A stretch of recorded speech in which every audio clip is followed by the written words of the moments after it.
Sino si Archilla? Sino si Archilla? Sino may girlfriend sa inyo? Sino may girlfriend sa inyo? Okay, start na tayo. Single po lahat. Ako sabi ni Miss Megan, may girlfriend na. Meron daw binuko ni Meg. Si Miss Megan. Si Doc. Si Doc. Kayo ni Doc na may twins. Oo. Allowed ba kayo mag-jowa? Bawal pa po. Pag tinatabi na wala. Wala naman. Iba-iba sagot ha, teka muna. Ay, isa. Wala naman po sinasabi ng mga mag-jowa. Basta, kumikita ka sa trabaho mo, tsaka sa ginagawa mo.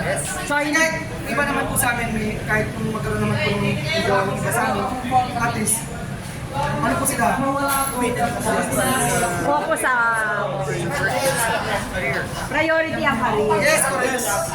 Single kayo ba? Hindi naman po loveless kasi single kami pero hindi po kami loveless because we love each other po. Yes, As single a daw course. one. Kami pong Magic Boys, kumbaga parang Single.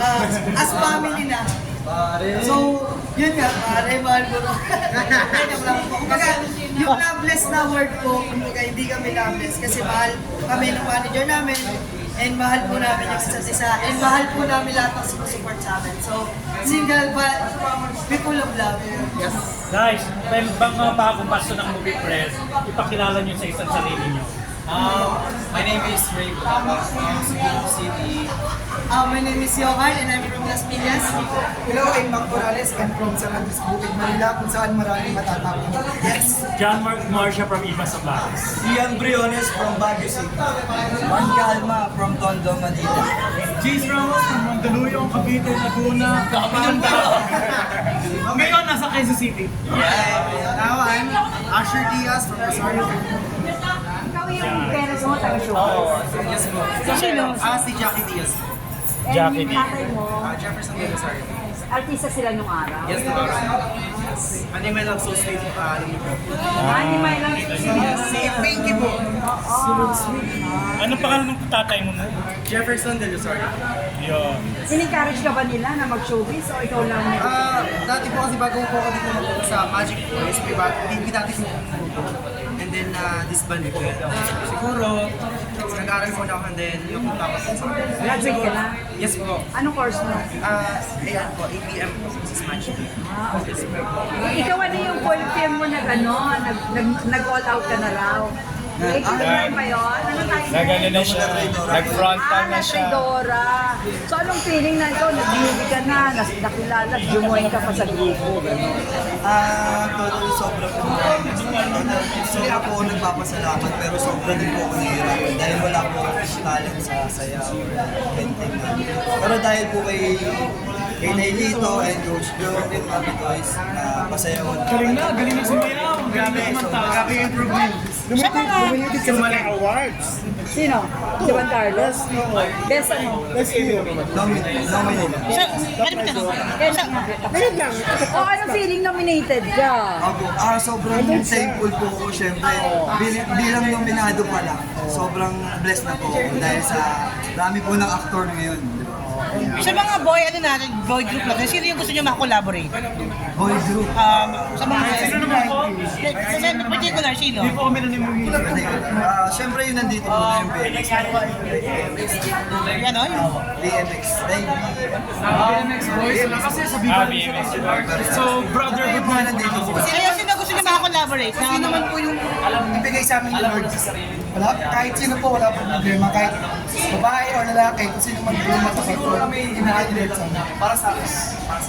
Ano masasabi niyo na kayo na yung bagong henerasyon ng Masculados?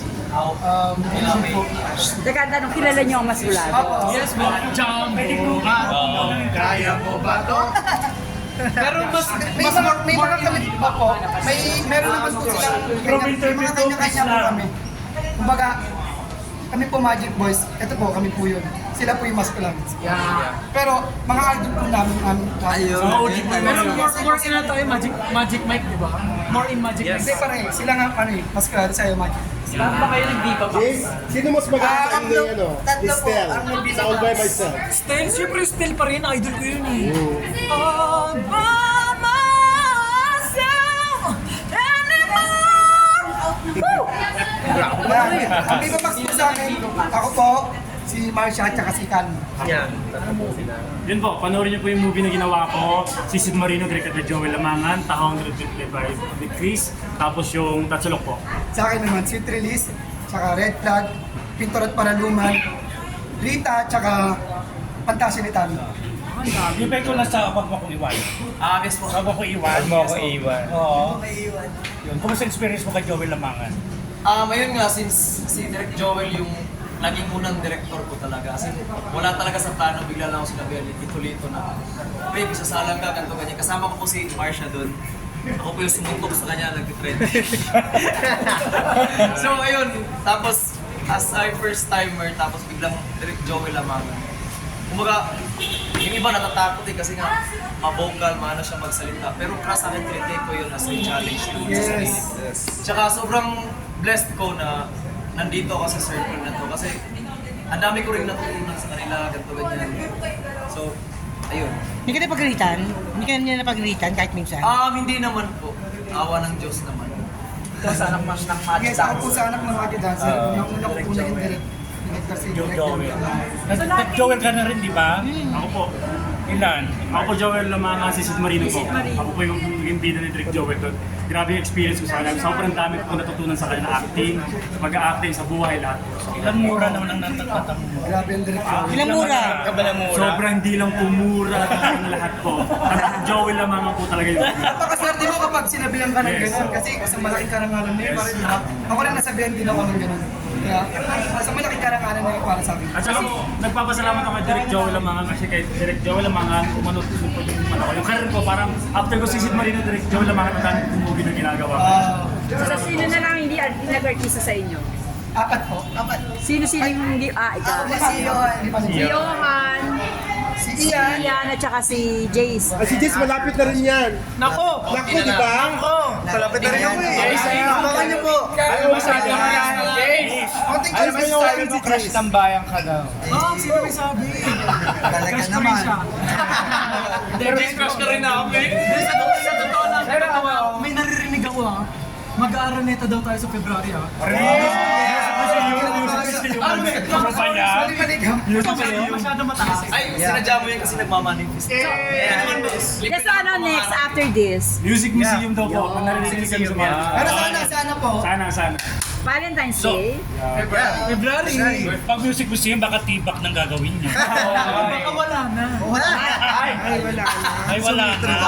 So, sobrang show sa kanila. Ibang level. Pero ito na, question. Parang bagong konsepto ngayon, may live band. Kaninong konsepto yan? Paano nyo natanggap na mag-live band kayo? Ayun po kay Coach. Kay Coach po. The Holy Notes. The Holy Notes. Joe and the Holy Notes.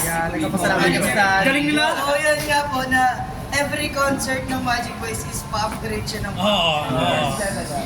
Kaya sa mga mag-aabang po ng next concert namin, so next year yun, abangan. Yung kanta, yung bago ulit.